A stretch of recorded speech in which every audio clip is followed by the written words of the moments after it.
Good afternoon from the International Space Station Flight Control Room. This is Mission Control Houston bringing you live coverage today of the launch of Northrop Grumman's 13th cargo resupply mission to the International Space Station. You are looking live at the Mid-Atlantic Regional Spaceport of NASA's Wallops Flight Facility in Virginia, where the Antares rocket stands ready to launch a Cygnus cargo spacecraft carrying about 7,500 pounds of research, crew supplies, and hardware to the International Space Station. The launch attempt on Sunday was scrubbed due to a problem with ground support equipment at the launch site. And following the scrub Sunday, Antares was drained of its fuel, and engineers worked to correct the ground support equipment that caused the scrub. Then on Thursday, it was rotated horizontally to freshen time-critical payloads aboard the Cygnus cargo spacecraft. The vehicle was then rotated back into its vertical position, but the launch attempt yesterday was scrubbed before fueling began due to high winds. Today, fueling for Antares began about 45 minutes ago and now stands ready to send Cygnus to the International Space Station. The winds are looking much more favorable for launch today, with temperatures around 36 degrees Fahrenheit. Joining me on console today is Chad Davis, Northrop Grumman's Human Systems Integration and Operations Manager. Chad, can you tell us a little more about what caused the scrub on Sunday and what the teams did to resolve the issue? Sure thing. Good afternoon. Basically, with the Antares vehicle on Sunday's scrub that we had, we experienced an off-nominal reading on part of the ground support equipment, which tripped a limit sensor. And so, in the precaution and per the flight rules, they went ahead and scrubbed the launch since we were that far into the countdown in that very close time to T-minus 3 minutes or so. And since that time, the crew out there with the Antares as well as the Cygnus team worked very hard to go ahead and take that equipment, replace it, do thorough testing of it to make sure we were good to go for today's activities. Actually, we're good to go for yesterday's activities had the winds been on our side. And also part of that allowed the opportunity to refresh the cargo that we talked about back on Sunday on that capability. So with those issues now behind us, the teams in the Launch Control Center in Wallops Island, Virginia, those Northrop Grumman teams are monitoring systems on the Antares rocket and Cygnus spacecraft to ensure all systems are a go for launch today. Teams are reporting that all systems are in good shape up to this point for an on-time launch at 2:21 p.m. Central Time. And once Cygnus reaches its preliminary orbit, controls of the vehicle will be handed over to teams at Northrop Grumman's Mission Control Center in Dulles, Virginia. Teams are being led by Mission Director Zach Dwyer. Again, as soon as Cygnus separates from the rocket today, controls of that vehicle will be handed over to the flight controllers there in Dulles. And back in the International Space Station Flight Control Room in Houston, Texas, flight control teams are being led by Flight Director Ron Spencer. Teams here are monitoring systems on the International Space Station, ensuring all systems are a go for Cygnus launch today, working in tandem with teams in Dulles. 3, 2, 1, mark.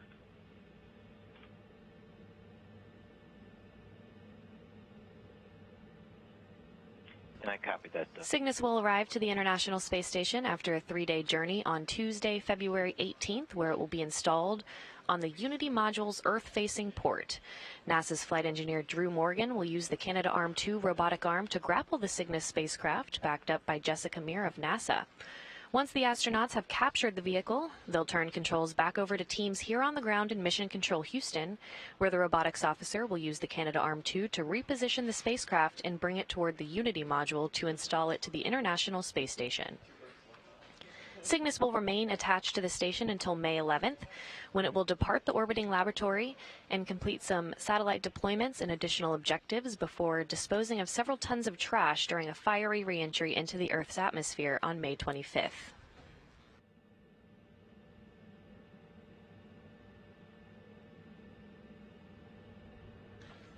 Just 2 weeks ago, Northrop Grumman's Cygnus cargo vehicle from its 12th resupply mission, named the Alan Bean, departed the International Space Station after its 88-day stay. So when the 13th resupply mission launches today, Northrop Grumman will perform dual Cygnus capability for a 2-week period before its deorbit burn on February 29th. Still joined on console today by Chad Davis, Northrop Grumman's Human Systems Integration and Operations Manager. Chad, can you explain how Northrop Grumman teams manage two vehicles in flight at once? Yeah, sure. We had developed the capability back whenever we knew we were going to fly the NG-11 vehicle for the extended period of time, and knew that that would overlap with the NG-12 mission. So the teams in the Mission Operations Center, as well as our ground segment folks, developed the software needed to be able to clearly identify two separate vehicles, so you knew which vehicle you were commanding and flying. And we went through multiple simulations to verify all those capabilities. And then we got the chance at the end of the NG-11 mission to test it out on 12, which now at this point, it's sort of standard operating procedure how we do it from this point going forward with future missions.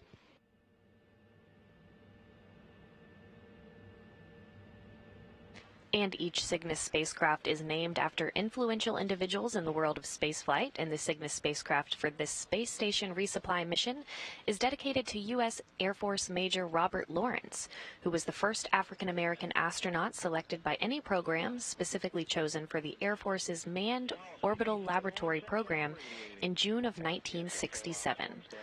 Lawrence died in an F-104 Starfighter aircraft accident at Edwards Air Force Base 6 months later at the age of 32. External power on. FTS external power nominal. LC elect 2, FTS is safe, configuration verified, check channel being received. Scattered clouds for launch back at the Mid-Atlantic Regional Spaceport at NASA's Wallops Flight Facility in Virginia. Temperatures now about 36 degrees Fahrenheit. LC Ops 1, FTSA and B, internal power on. FTSA, external power off. And B off. IRIG is 195210. Going up on Cygnus today is about 7,500 pounds of research, crew supplies, and hardware. Within that cargo is 1,570 pounds of crew supplies, 2,129 pounds of science investigations, 179 pounds of spacewalk equipment, 3,501 pounds of vehicle hardware, and 66 pounds of computer resources. LC elect 2, FPS arm indication received, FPS is currently indicating safe. And FSO verify FTS arm indication. FTS arm indication. LC. And Courtney, I'd like to add to that manifest some fresh fruit. That was part of the changeover as they did the refresh. So the crew will be getting some fresh fruit and vegetables. I'm sure they'll be excited to see when Cygnus shows up. Close ME2 VPG. MES1 copies.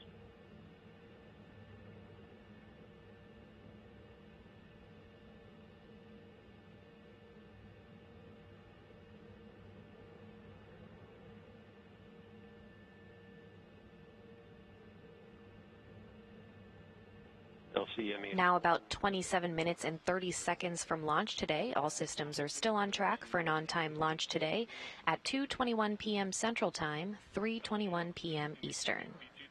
Teams have been running through some pre-launch milestones today, which began about 4 hours ago with the poll for the launch vehicle to be powered on, and just about an hour ago, fueling for the first stage began.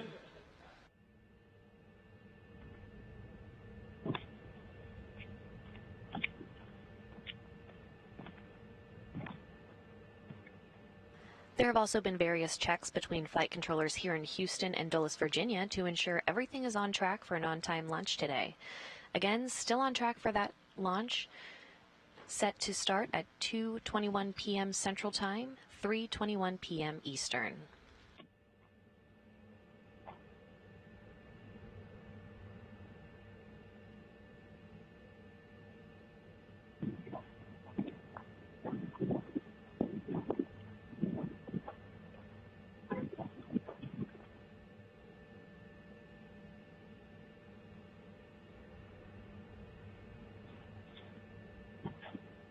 We have a hot mic on countdown 1. I'll keep pulling, I can.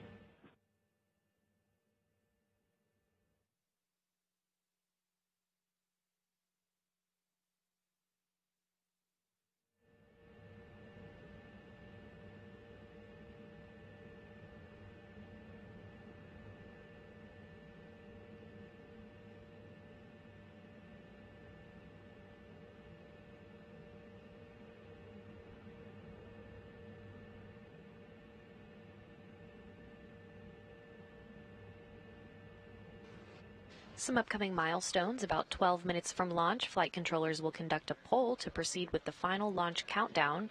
In about 5 minutes from launch, the vehicle will switch to internal power. Then just about 3 minutes and 30 seconds before launch, auto sequence handoff for terminal countdown will be initiated. That'll mark the time the computers take over for the final milestones before launch. Approaching the 25-minute mark before launch.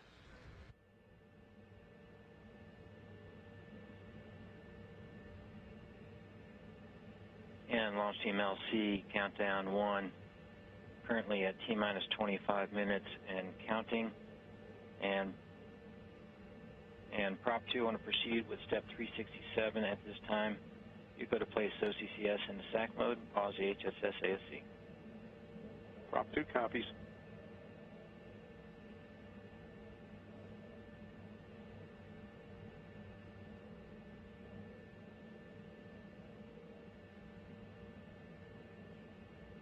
LC Prop 2, HSS ASC paused. And Prop 2, configure AHS RP valve for final countdown.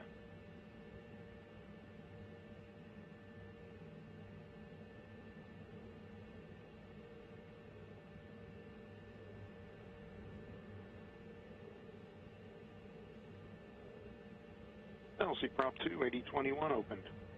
Roger that. Prop 2, Prop Lead, verify EHS RP valve configuration. LC, this is Prop Lead. EHS RP configured for final countdown. Roger that. Lead in Prop 2, you can resume your HSS ASC and return OCCS to automatic control mode. LC Prop 2, HSS ASC resumed, OCCS in auto control mode. Copy that. 2, we'll go ahead and check 370 and 371, and GNC 1 LC on countdown 1. Can you provide status of upper level winds? LC, GNC 1, upper level winds are go. Copy that, GNC 1. We'll check 372. Ops 1, LC, countdown 1. Step 373, you're go to enable ME1 and ME2 TVC and EHA buses. LC Ops 1 in work.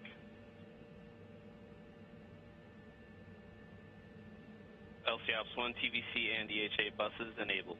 Roger. Ops 1, we'll check 373 complete.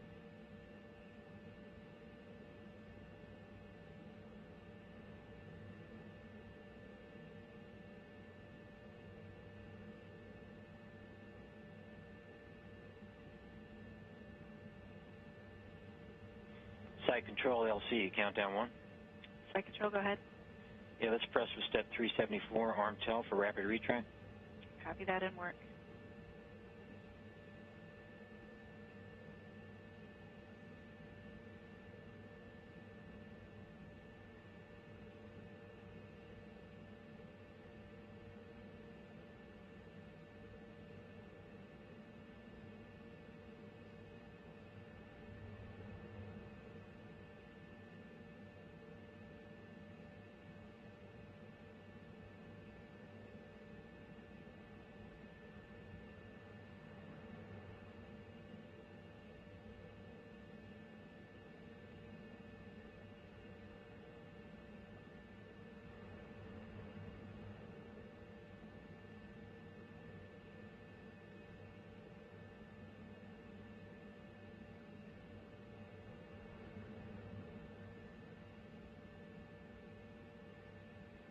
Now just under 22 minutes away from liftoff, and all systems are still on track for an on-time launch today.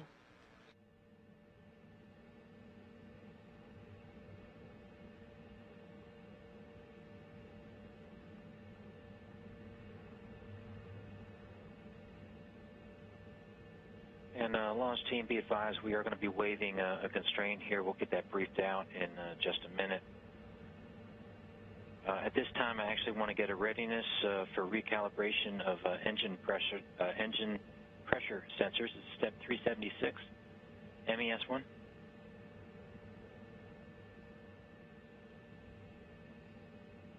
Yeah, MES1 on countdown 1.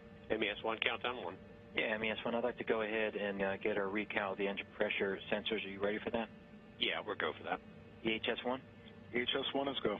Copy that. Ops 1, step 377, recalibrate engine pressure sensors. LC Ops 1 in work.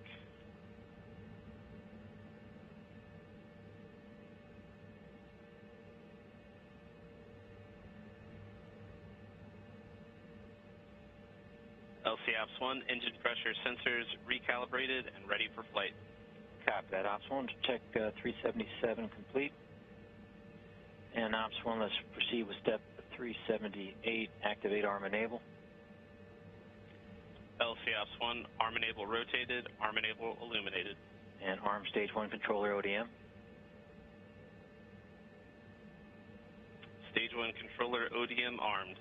And set your stage 1 controller EPPV refs. LC Ops 2.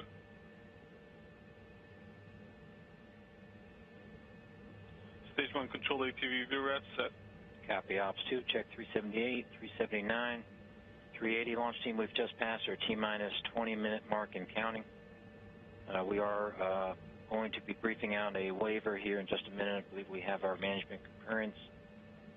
And system LC on countdown 1. LC system here. Yeah, you go to coordinate final adjustment to the payload ECS temp point to target fairing air temp. If you would go ahead and use anomaly 2 to perform that with site control. Copy. Copy and work.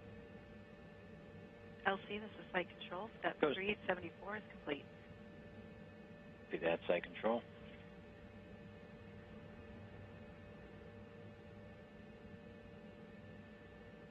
TEL, LC countdown 1. LC TEL. Yeah, can you confirm TEL armed for rapid retract? TEL is armed for rapid retract. Roger that. We'll check 375 complete.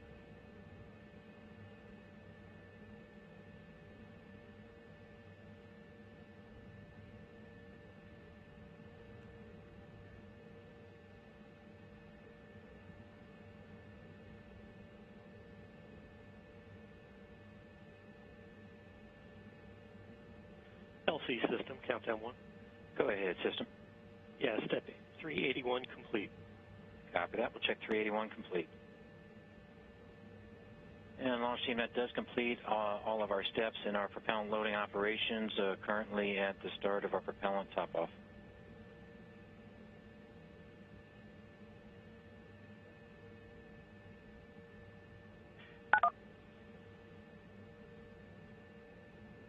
And launch team, this is LCA on countdown 1. Be advised, we do have engineering recommendation and launch director concurrence to waive the engine pre-burner surface temperature constraints. Those are constraint IDs 10.024, 10.025, and 10.026. Again, we'll be waiving constraint IDs 10.024 through 10.026 for the remainder of the countdown.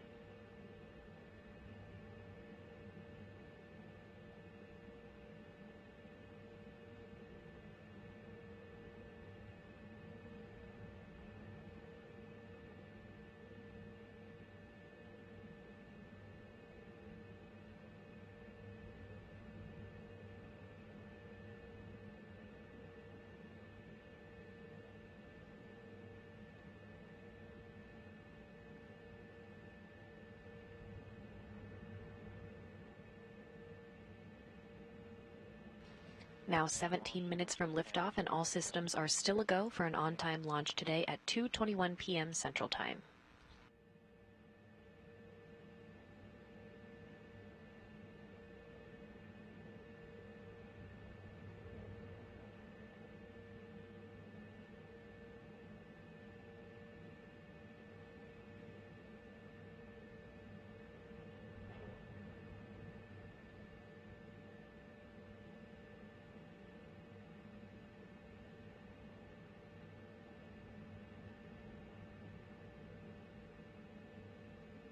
And properly, I'll be waiting for your call on step 382.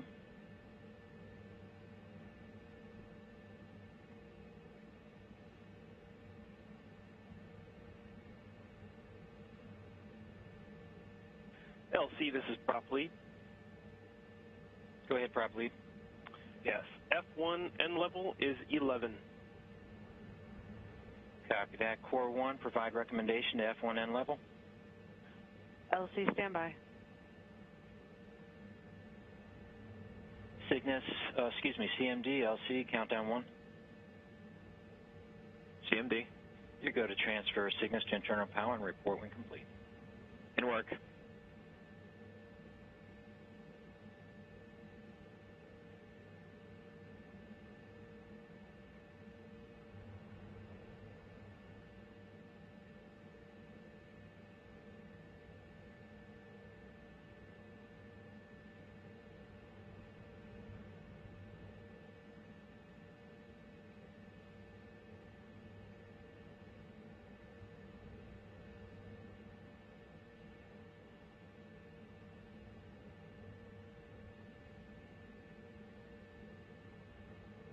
And we're at T-minus 15 minutes and counting. LC, Core 1 on countdown 1. No fuel adjustment is required. Copy, Core 1. We'll check step 383, prop 2. Configure OCCS for no adjustment to fuel level. In work. And prop lead, perform, step 385 will not be required. LC Prop 2, OCCS configured for no adjustment to fuel level. Copy that. We'll check 384 complete.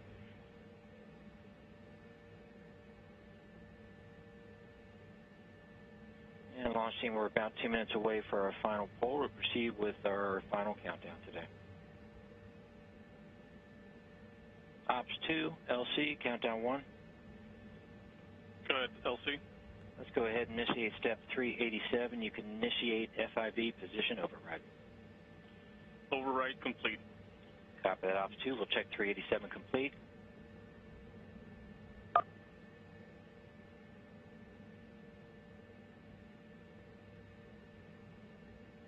Again, we're standing by now for that 12-minute mark before launch, where flight controllers will conduct a poll to proceed with the final launch countdown. About 1 minute from our final poll. Today, I want to give kudos out to our Ops 1 and Ops 2 team today. And Franz, it's almost time to say goodbye to Hans.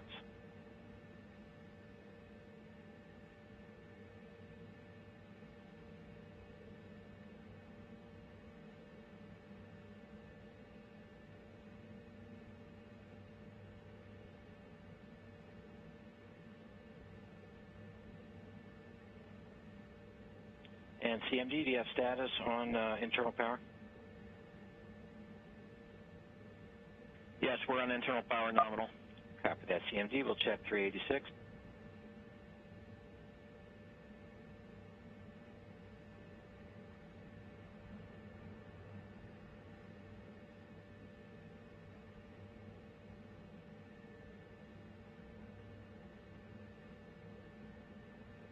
Okay, launch team LC, countdown 1, step 388. Hold to proceed with final countdown. GSO? GSO, go. RSO? RSO's go. TD? TD's go. Prop lead? Prop lead is go. Stage 1? Stage 1 and team is go. MES 1? MES 1 is go. GCE? GCE is go. ACE? ACE is go. Mars? Mars is go. CMD?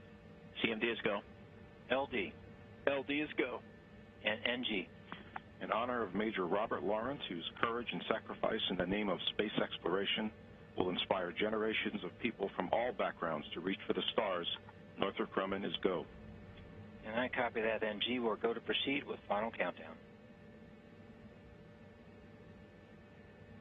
And launch team, be advised, step 389 will not be required, and step 390 will not be required. Step 391 will not be required.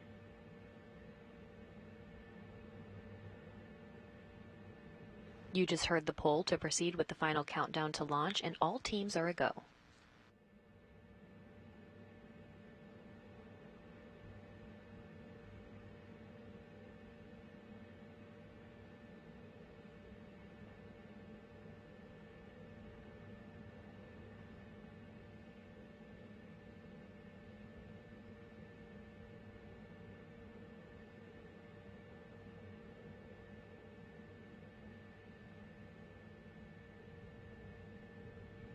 Just under 11 minutes now from launch, and everything is still proceeding smoothly for an on-time launch at 2:21 p.m. Central Time, 3:21 p.m. Eastern.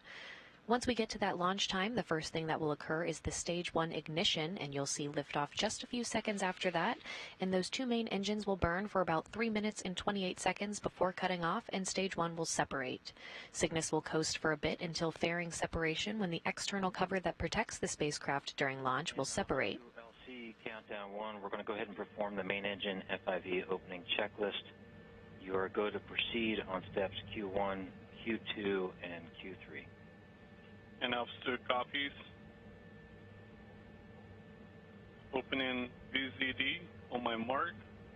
3, 2, 1, mark. And IR time 20:10:52. Copy Q1.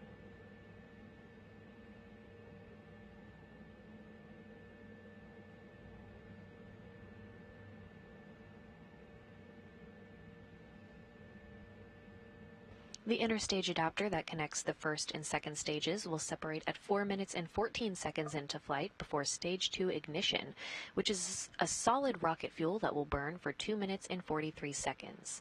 Once the second stage burns out, we'll be listening for the call of orbital insertion at 7 minutes and 4 seconds after launch.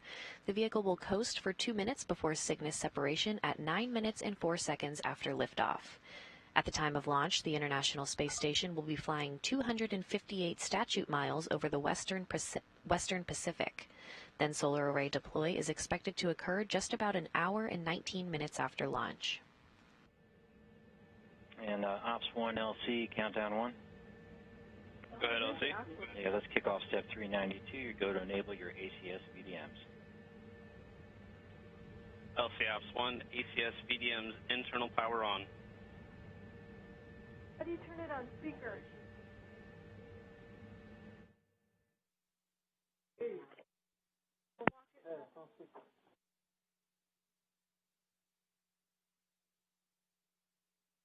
ACS VDMs enabled, voltage nominal, ODM commands clear.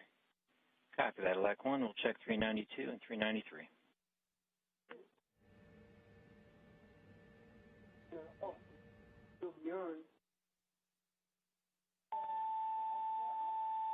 We have a hot mic on countdown 1. So this is the official countdown. Oh, okay. This is what Daniel's logged into. LC, Ops 2, VRG activated. He said if you turn that one off. Copy, Ops 2. Hot mic on countdown 1. And publicly. This is the internal control panel. No. LC Ops 2, VZD closed. LC site control, GN2 conditioning initiated. Copy that, site control. We'll check 394 and Q3. And MH1, report FIB position status.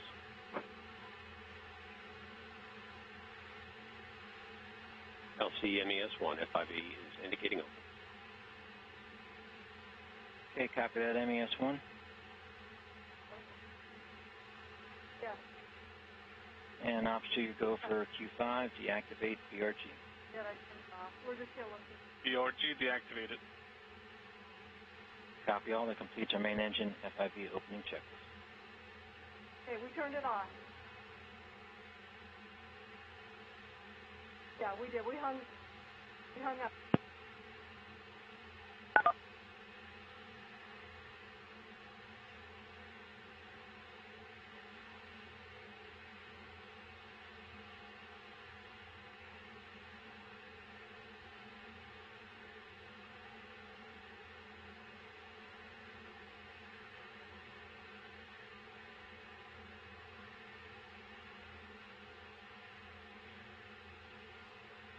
LC prop lead, VPSO activation verified. I copy that, prop lead. Ops 2, step 396, initialize ground ordnance power supplies. Ground ordnance power supplies initialized. And ground ordnance power supplies nominal. Copy that, Elec 1, check 396 and 397.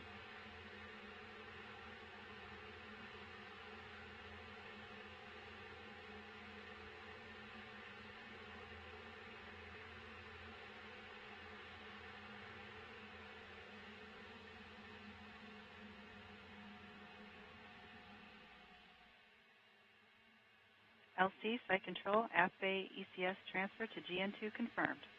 Roger that, site control, check 398. And step 399 is not required for today's operation.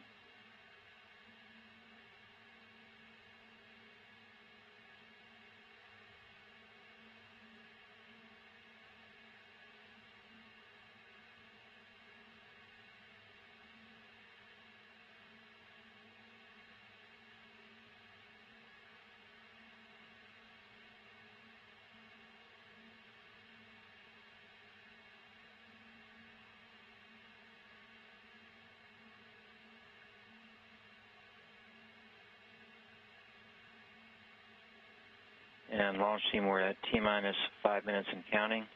Ops 1, step 400. You go to transfer avionics to internal power. LC Ops 1, avionics internal power on. Stand by for command completion. external power off.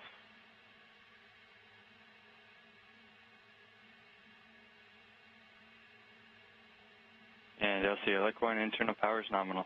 Roger that, Elec 1, Ops 1, you can open your FTS unbi-loop and verify green indication. LC Ops 1, FTS unbi-loop open and green. LC Elec 2, FTLU and FTS receiver indications are nominal. Roger that, Elec 2, Ops 1, step 404, send all ARM command.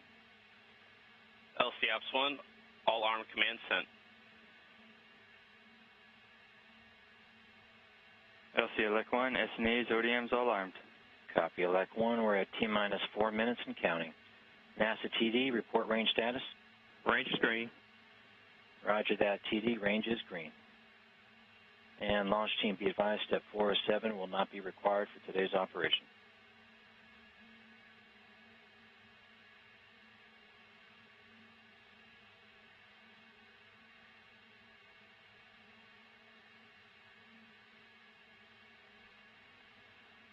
And we're passing T-minus 3 minutes, 30 seconds. Phase 3 dynamic limits will be active at T-minus 3 minutes.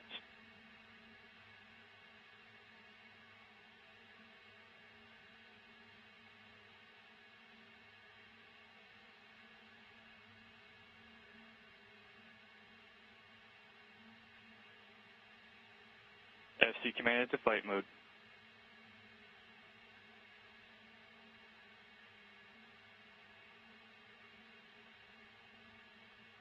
Auto sequence start. ODM bus voltages and currents nominal. Roger that, Elec 1. GNC 1, verify ready for nav mode. LC GNC 1, orb nav ready for nav. Ops 2, switch to nav. LC Ops 2, switch to nav.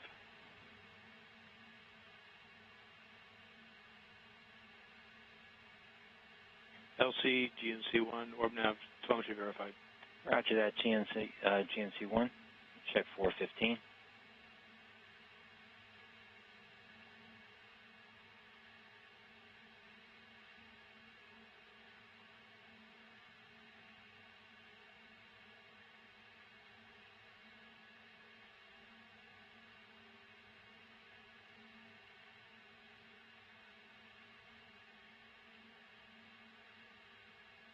And launch team, we're passing T-minus 2 minutes.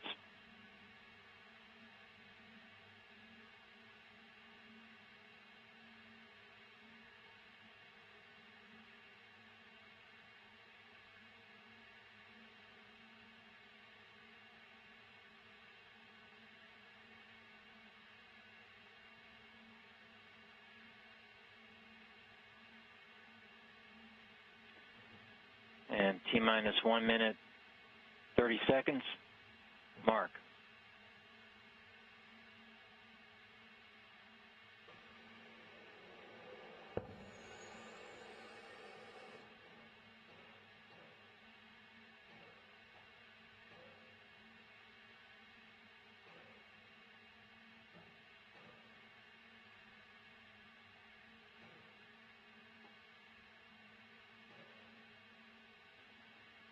And T-minus 1 minute. Mark.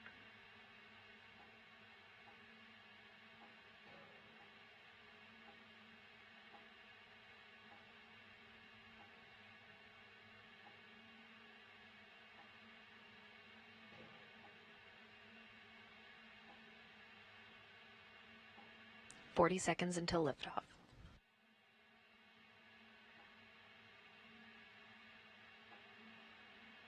T-minus 30 seconds. Mark.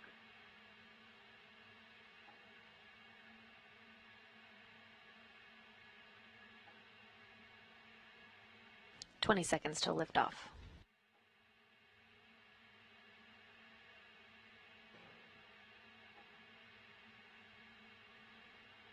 T-minus 10. 5, 4, 3, 2, 1. Engine start. Liftoff Antares, NG-13 mission from Wallops Flight Facility. Engines at 100%. Attitude nominal. TVC is nominal. Core pressures are nominal. Engine chamber pressures are nominal. Attitude nominal. Power subsystem nominal. Altitude 10,000 feet. Attitude nominal. Core system performance nominal.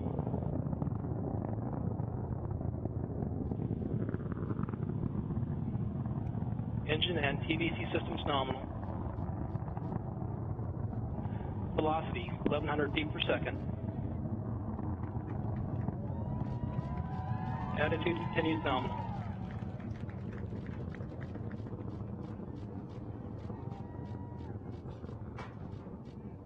Max Q, attitude nominal. Power subsystem continues nominal. Altitude 50K feet.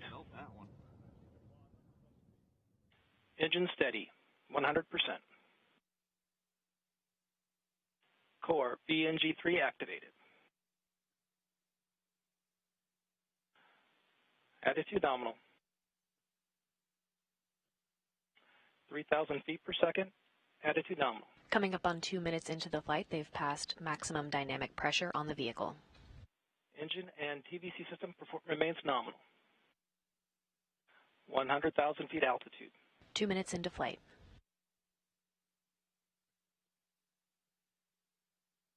Core pressures nominal. Engine steady 100%. A minute and a half to go in first stage performance. Attitude nominal. 150K feet altitude.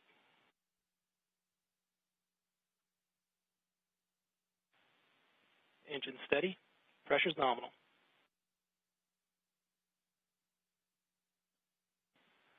$8,000 feet per second. Core pressures are nominal. Engines at 100%. Coming up on 3 minutes into flight. Low throttle down initiated. MECO slew maneuver initiated. Attitude nominal. Engines at 55% and nominal.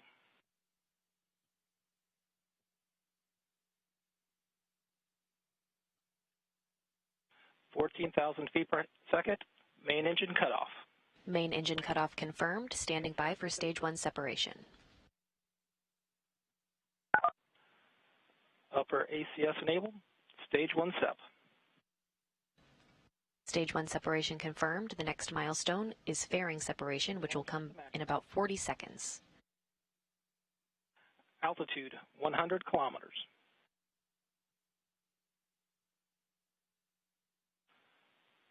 Roughly 15 seconds to stage 2 ignition. Fairing separation confirmed. Fairing separation. 4 minutes into flight. Interstage separation. Interstage separation confirmed. Attitude nominal. Stage 2 ignition. And stage 2 ignition is confirmed. Stage 2 is that solid rocket fuel that will burn for about 3 minutes and 43 seconds. Burnout will come about 7 minutes and 9 seconds into flight. Stage 2 will burn for roughly 2 more minutes. Power subsystem nominal. Stage 2 attitude nominal.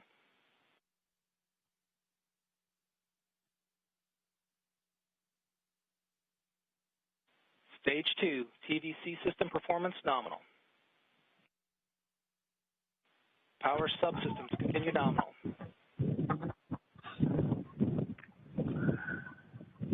FTS nominal.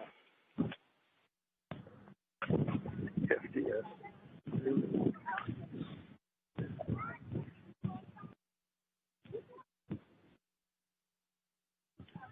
TVC nominal. Roughly 100 seconds till stage 2 burnout.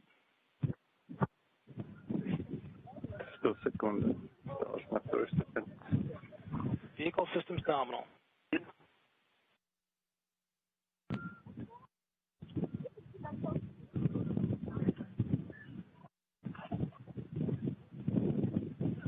TVC system performance nominal.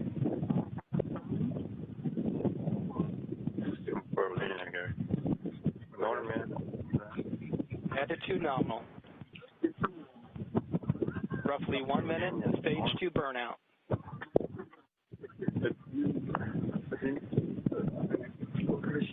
Six kilometers per second velocity, 183 kilometers altitude.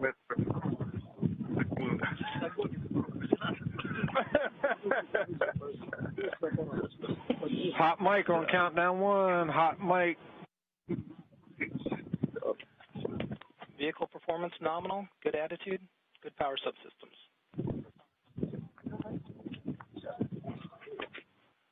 30 seconds to stage 2 burnout.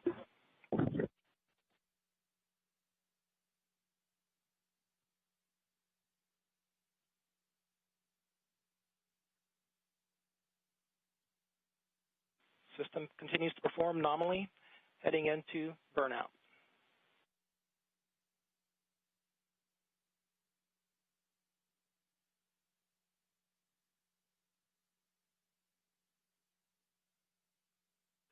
Stage 2 burnout. Stage 2 burnout confirmed. Cygnus now moving about 16,822 miles per hour.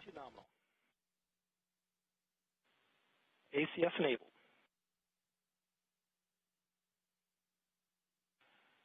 Beginning maneuver to acquire payload separation attitude.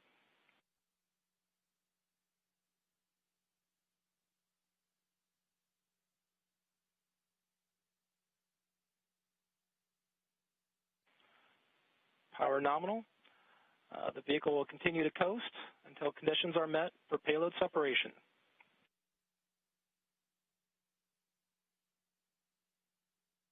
Cygnus separation will come about 9 minutes and 4 seconds into flight.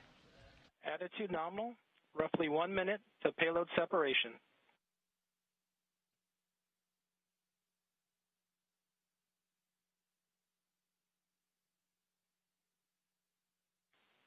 ACS and power subsystems nominal, attitude nominal.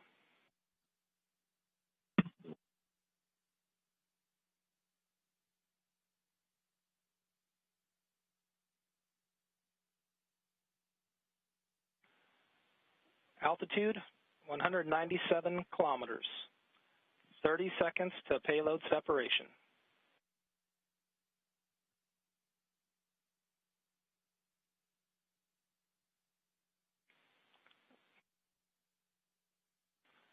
Vehicle subsystems continue to operate nominal.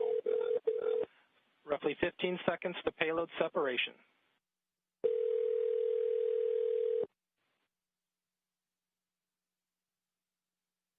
Welcome to Verizon Wireless. The wireless customer you called is not available at this time. Please try your call again later. Announcement 1, switch 170-3. We have payload separation. Welcome to Verizon. And spacecraft separation confirmed. The customer you called is not available at this time. Please try your call again later. Announcement 1, Beginning switch CCAM maneuver. 170-3.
And Cygnus is now on its way to the International Space Station, where it will arrive in 3 days on Tuesday, February 18th.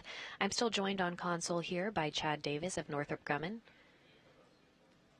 Chad, what will the Northrop Grumman teams do here on the ground until Cygnus arrives to the space station? From this point moving forward, now that Cygnus is separated from the upper stage, the team in MCC Dulles that we saw earlier, Zach Dwyer, the current mission director, followed by Paul Brower, the second shift mission director, will be making sure all the systems are nominal, going through, getting the solar arrays deployed, initializing the prop system, and essentially starting to play catch-up with the International Space Station. And looking forward to Cygnus departure on May 11th, Cygnus will perform some secondary operations. Can you go over some of those? Sure. Yeah, once we depart the ISS, we typically perform a burn to climb up to a little bit higher altitude, and then we have different payloads on board, microsat, CubeSat deploys we typically do, and for this particular mission, we have the Sapphire, or the fire experiment that we talked about on Sunday, provided by the Glenn Research Center, and we'll actually set off that experiment to measure different interactions of fire and microgravity, and that will occur inside Cygnus post-deploy. So those are two of the main activities that we do, along with some other what we call lessons learned that we gain more and more experience flying the vehicle. All right, Chad, thank you for joining us today, and here shortly we'll be talking to Joel Montalbano, International Space Station Deputy Program Manager. Thanks for having me.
Now joining me on console is Joel Montalbano, International Space Station Deputy Program Manager. Joel, thanks for joining us today. Oh, my pleasure. It's great to be here. Awesome launch today. Cygnus is in orbit en route to the station for its arrival on Tuesday, so how important was today's launch in terms of continuing resupply of the station and the science it is delivering to the crew on board? You know, we meticulously plan every one of the missions going to the International Space Station, and today's mission is no different. We have hardware on board that will continue the robust science and research program we have on board the space station. We also have equipment on board that will continue the development of commercialization of low Earth orbit. And we have hardware on board that helps us in exploration. It helps us buy down risk for the Artemis program as we return to the moon and go even further. And the Northrop Grumman flight control team continues to be busy managing Cygnus's launch today, its journey to the station, and the previous Cygnus that will remain in orbit for the next 2 weeks, serving as a science platform. How impressive is the ability of these commercial flight control teams to multitask in support of station operations? You know, we have a really good relationship with Northrop Grumman and all our domestic partners and international partners, and it's a partnership. We work together to one, fulfill the NASA contract that we have with these companies, as well as to help them meet their company objectives on board. For one example is this mission was scheduled about 2 months from now, and NASA had the need to move it up. We worked with the Northrop Grumman team. We were able to move it up into this time frame, and what you saw today was just an awesome launch and a result of some of that work and an example of the great partnership we have. And no time to rest for the station program, with SpaceX almost 2 weeks from its next cargo run to the station and a Soyuz crew rotation to follow in the early to mid-April timeframe. As always, how complex will the next few months be for the station program and the global partnership? This year we're going to celebrate 20 years of continuing human presence on board the International Space Station. And one of the coolest things about working on Space Station is the next 2 months are always busy. Following this launch today, we'll have a berthing early next week. Looking forward in March, we'll have a SpaceX cargo mission launching to the International Space Station. Going to April, we'll have a Soyuz mission bringing 3 new crew members. And then mid-April, Soyuz landing, bringing 3 crew members home. Fast forward a few weeks after that, we'll have a Japanese cargo mission bringing critical batteries to the International Space Station that allow us to continue our upgrade of our power system. In addition to all that, we're working with SpaceX and Boeing to launch crew members from Kennedy Space Center this year. We plan to have both of those missions visiting the International Space Station. And on top of all that, we do our daily job of the research and science we do on board, the exploration objectives I talked earlier, as well as work to commercialize low Earth orbit. So just an awesome time to be working on the International Space Station. And these 2 months and the future 2 months are always going to be busy. All right, Joel, thanks for your time today, and thanks for joining us here on Console. My pleasure. Thank you. Congratulations, everyone, on a successful launch.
Just to recap, Cygnus lifted off from NASA's Wallops Flight Facility in Wallops Island, Virginia at the Mid-Atlantic Regional Spaceport, Pad 0A, on time today at 2:21 p.m. Central Time, 3:21 p.m. Eastern to begin its journey to the International Space Station.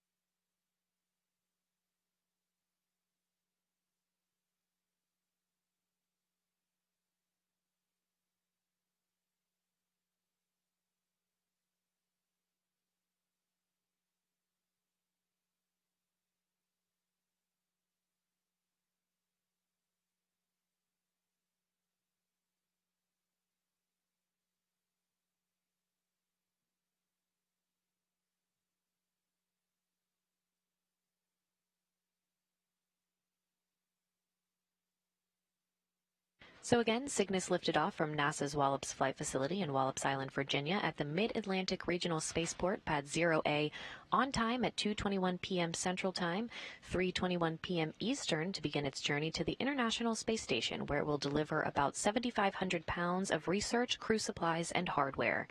At the time of launch, the International Space Station was flying 258 statute miles over the western Pacific, northeast of the northern Mariana Islands. Solar array deploy is expected to occur about an hour and 19 minutes after launch, so within the next hour, if all goes as planned, Cygnus will complete its solar array deployment, which will take about 30 minutes, and once that activity is complete, we will update the station webpage on nasa.gov. With Cygnus now on its way to the International Space Station, we hope you'll join us back on air when Cygnus arrives to the station in the early morning on Tuesday, February 18th. NASA's television coverage for Cygnus arrival and capture will begin at 1:30 a.m. Central, 2:30 a.m. Eastern Time for a capture around 3:05 a.m. Central, 4:05 a.m. Eastern. Then we'll be back on air at 5 a.m. Central, 6 a.m. Eastern for Cygnus installation operations coverage. With Cygnus now safely on its way to the International Space Station to deliver about 7,500 pounds of cargo, that'll wrap up our coverage for today. This is Mission Control Houston.